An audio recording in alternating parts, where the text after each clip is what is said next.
ശക്തമായ ത്രികോണ മത്സരം നടക്കുന്ന നേമം വാർഡിലെ ബി.ജെ.പിയുടെ സ്ഥാനാർത്ഥിയായിട്ടുള്ള എം.ആർ. ഗോപൻ ചേട്ടൻ നമ്മളോടൊപ്പം ചേരുന്നു.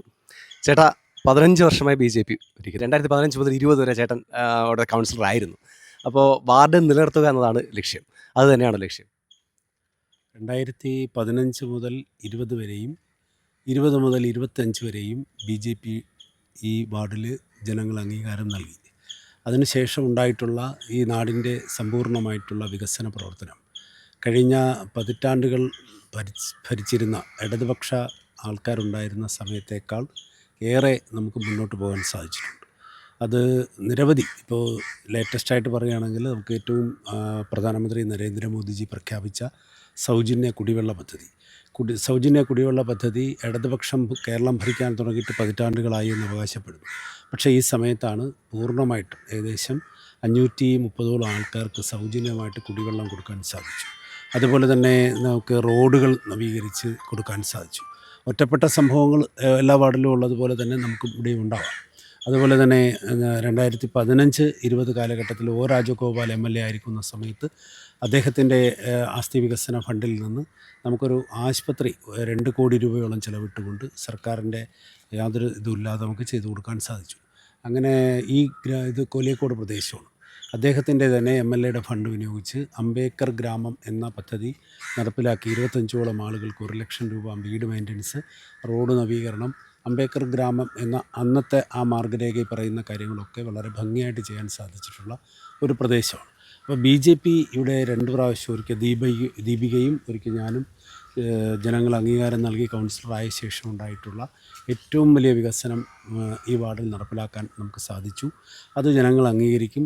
ആ സമയത്ത് ജനങ്ങൾ അംഗീകരിച്ചത് കൊണ്ട് തന്നെയാണ് ദീപിക വീണ്ടും തിരഞ്ഞെടുക്കപ്പെട്ടത്.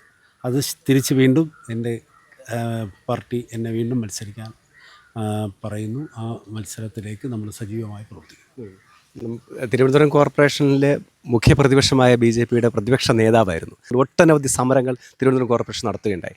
ഇത്തവണ വികസിത അനന്തപുരി എന്നുള്ള ആശയമാണ് രാജീവ് ചന്ദ്രശേഖർ മുന്നോട്ട് വയ്ക്കുന്നത്. അതുകൊണ്ട് തന്നെ തിരുവനന്തപുരം കോർപ്പറേഷൻ പിടിച്ചെടുക്കുക എന്നത് ബി.ജെ.പിയുടെ പ്രധാനപ്പെട്ട ലക്ഷ്യമാണ്. അപ്പോൾ അതിനോട് ചേർന്ന് നിന്നുകൊണ്ട് വികസിത അനന്തപുരി എന്ന ആശയമാണോ ഇപ്രാവശ്യം ബി.ജെ.പി പ്രധാനമായും ഈ വാർഡിൽ ഉയർത്തി കാണിക്കുന്നത്? തീർച്ചയായിട്ടും ഭാരതീയ ജനതാ പാർട്ടിയുടെ ബഹുമാനിയായിട്ടുള്ള സംസ്ഥാന അധ്യക്ഷൻ ശ്രീ രാജീവ് ചന്ദ്രശേഖർജി മുന്നോട്ട് വച്ചിട്ടുള്ള ഒരു ആശയമാണ് വികസിത അനന്തപുരി എന്ന. വികസിത അനന്തപുരി എന്ന അദ്ദേഹത്തിൻ്റെ ആ പ്രഖ്യാപിതമായിട്ടുള്ള ഒരു നയം, അതിനകത്ത് എല്ലാ കാര്യങ്ങളും ഉൾപ്പെടുന്നു എന്നാണ്. നഗരവാസികളെ കഴിഞ്ഞ പതിറ്റാണ്ടുകളായി ഈ ഇടതുപക്ഷ ഭരണകൂടം അവരെ പറ്റിച്ചുകൊണ്ടേയിരിക്കുകയാണ്. അവർക്ക് അത് കൊടുക്കാം ഇത് കൊടുക്കാം എന്ന് പറഞ്ഞാൽ അടിസ്ഥാന സൗകര്യ ലഭ്യത പോലും ഉറപ്പുവരുത്തിയിട്ടില്ല എന്നുള്ള വസ്തുത നമുക്ക് എല്ലാവർക്കും അറിയാം.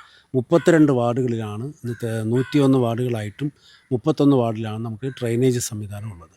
അവിടുത്തെ പാവപ്പെട്ട ആളുകൾ 2 സെൻറ്റിലും 4 സെൻറ്റിലും താമസിക്കുന്നവർക്ക് ഒരു കിണറും ഒരു സെപ്റ്റി ടാങ്കും എടുക്കാൻ സാധിക്കാത്ത തരത്തിലേക്കുള്ള ഒരു അവസ്ഥയാണ് ഇന്ന് നമ്മുടെ നാട്ടിലുള്ളത്.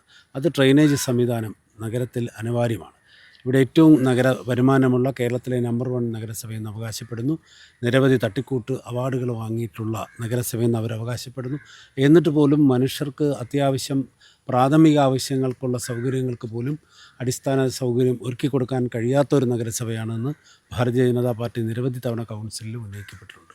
അതോടൊപ്പം തന്നെ ഈ കഴിഞ്ഞ 5 വർഷക്കാലത്തെ ഭരണം നമുക്കറിയാം. നടക്കാത്ത ആറ്റുകാൽ പൊങ്കാലയുടെ പേരിൽ നടത്തിയിട്ടുള്ള തട്ടിപ്പ്, ആ തട്ടിപ്പിനെ സംബന്ധിച്ചറിയാം. കോവിഡ് കാലത്ത് പൊങ്കാല നടന്നിട്ടില്ല.